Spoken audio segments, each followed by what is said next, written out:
for a while. Remember the family whose house got raided by Elyria police?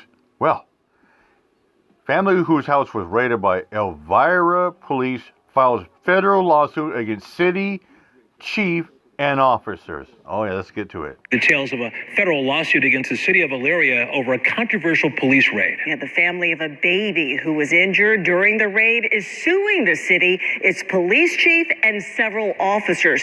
Courtney Price and her 17-month-old son were inside a home on Parmalee Avenue back in January when Elyria's special response team raided it as part of an investigation. They used flashbangs before entering, which the lawsuit claims sent the baby to the ICU.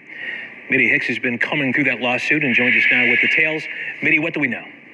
Well, Russ and Lena, we know the baby spent 10 days in the ICU after that police raid. According to the lawsuit, he and his mom moved to the area because the baby was supposed to undergo heart surgery at UH Rainbow Babies and Children's Hospital. But that was delayed for something that had nothing to do with them. That's part of the reason why this family is suing Elyria Police and the city. Keep in mind, this is a raid. They were looking for a 14-year-old burglary suspect that hasn't lived in that residence for 11 months. So they dropped the ball, got the like that. I mean, you really need a tactical team looking for a burglary suspect. I mean, get out of here. It's crazy. Shortly after, police raided this home where Courtney Price and her 17-month-old baby were staying. They realized they had the wrong home. Whoa. It's a wall house. But the door was knocked down by then, and the baby, who was inside using a respirator to help him breathe, inhaled smoke from the flashbang officers used. The baby spent 10 days in the ICU, according to a new federal lawsuit the family filed Thursday. This incident delayed what he and his mom moved here for, which was his heart surgery. The child's mom, Courtney Price, told 3 News back in January the incident left her stunned. You can hear in the video, you can hear me scream.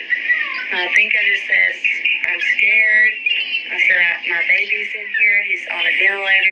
And now, nearly 9 months to the date since this all happened, and almost 4 months since the Lorain County Sheriff's Office completed their investigation, concluding Elyria Police followed procedures, the family is seeking justice.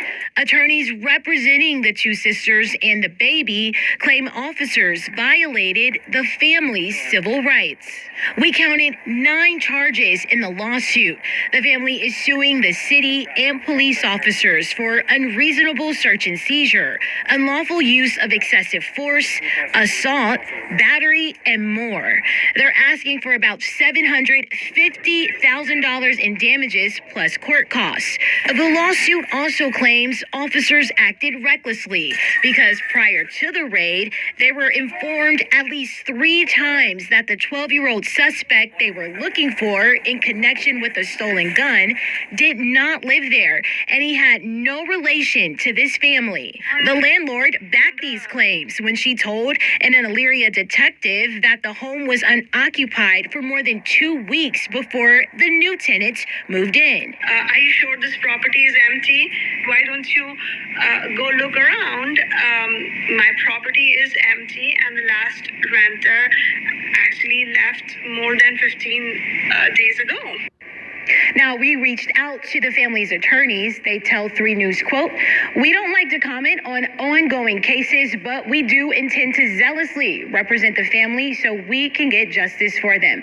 We don't have any word on the condition of the child at this time, but the attorneys say in the lawsuit that this incident has scarred the family and caused extreme financial hardship." Russ? Okay, Mitty Hicks here in the studio.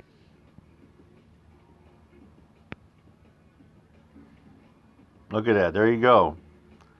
Unreasonable search and seizure, unlawful use of excessive force, willful and wanton misconduct, deliberately indifference, gross negligence, municipal liability, unlawful custom, policy, or practice, false imprisonment, assault, battery, unintentional infliction of emotion distress, negligent infliction of emotional distress.